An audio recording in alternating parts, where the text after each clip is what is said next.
Il-Prim Ministru Robert Abela ħabbar il-Kabinett tal-Ministri f'din il-15 il-leġislatura mill-indipendenza l hawn dan tħabbar fi stqarrija mill-Uffiċċju tal-Prim Ministru l-4 filgħaxija. Dan il-Kabinett ġie ffurmat wara li l-Partit Laburista immexxi minn Dr. Abela rebaħ l-elezzjoni ġenerali fit-tmiem il-ġimgħa li għadda u ingħata r-raba' mandat konsekuttiv storiku mill-elettorat. Fl-istqarrija tal-Gvern ingħat li l-Prim Ministru Robert Abela għażel numru ta' ministri li għandhom l-esperjenza, il-kompetenza u l-motivazzjoni biex ikomplu jmexxu l-pajjiż dejjem aktar il qudiem. Numru ta' ministri se jkomplu jaqdu ir-rwol li kellhom fil-leġislatura li għaddiet flimkien ma' responsabiltajiet oħrajn. Oħrajn inkluż numru ta' deputati li fil-leġislatura li għaddiet servaw bħala segretarji parlamentari ingħataw responsabiltajiet ministerjali ġodda. Żewġ segretarji parlamentari se jgħinu lill-ministri fil-ħidma tagħhom. Il-Kabinett issa se jkun magħmul minn Ian Borg bħala id-Deputat Prim Ministru u Ministru għas-Saħħa. Owen Bonnici se jkun Ministru għall-Akkomodazzjoni u l-Artijiet.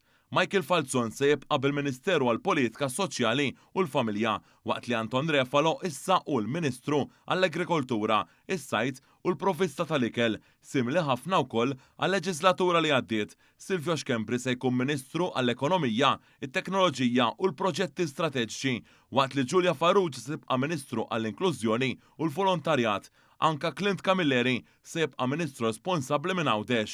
Byron Camilleri se jsir Ministru għall-Edukazzjoni u l-Isport. Miriam Dalli se tibqa' Ministru responsabbli mill-Enerġija, l-Ambjent u r-Riġenerazzjoni tal-Port il-Kbir ukoll simili għall-aħħar żmien. Clyde Caruana se jibqa' l-Ministru għall-Finanzi, waqt li Clifton Grima se jkun il-Ministru ġdid għall-Ġustizzja, ir-Riċerka u l-Innovazzjoni. Jonathan Attard se jkun il-Ministru għall-Ippjanar, l-Infrastruttura u x-xogħol, waqt li Joe Etienne Abela se jkun Ministru għat-Turiżmu. Chris Bonnet se jkun Ministru għall-Mobilità Sostenibbli u Chris Fern Ministru għall-Affarijiet Barranin u Ewropej. Alison Zerafa Cifelli issa se ssir Ministru għall-Gvern Lokali u x-Xogħlijiet Pubbliċi. Keith Azzoparditanti ukoll se jkun Ministru responsabbli mill-Fondi Ewropej, id-Dialogu Soċjali u l-Protezzjoni tal-Konsumatur. Glenn Bedingfield ukoll se jkun Ministru bir-responsabilità tal-Intern u s-Sigurtà. Malcolm Paula Ġusgalja se jkun Ministru għall-Arti, il-Kultura u l-Wirt Nazzjonali. Omar Farrugia se jkun Ministru għaż-Żgħażagħ, il-Benesseri u l-implementazzjoni tal-programm elettorali. Rosjen Kutajjar se tkun Ministru għall-Ugwaljanza u d-Drittijiet Ċivili. Sattant Deo De Battista se jkun Segretarju Parlamentari fl-Uffiċċju għad-Deputat Prim Ministru u Ministeru għas-Saħħa bir-responsabilità tal-Anzjanità Attiva. Alicia Buġeja Sajt se tkun Segretarju Parlamentari fil-Ministeru għall-Enerġija, l-Ambjent u r-Riġenerazzjoni tal-Port il-Kbir ta' Miriam Dalli, fejn se tkun responsabbli mill-ħarsien tal-annimali.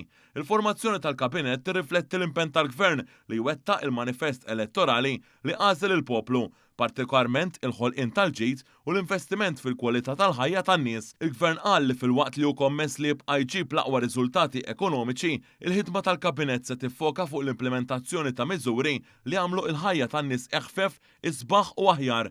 Ir-responsabbiltajiet tal-Ministri u l-kontribut li mistennija jagħtu s-Segretarji Parlamentari jirriflettu l-prijoritajiet ewlenin li għandu l-Gvern fosthom is-settur diġitali, l-akkomodazzjoni, il-mobilità u r-riġenerazzjoni ta' bnadi differenti ta' pajjiżna.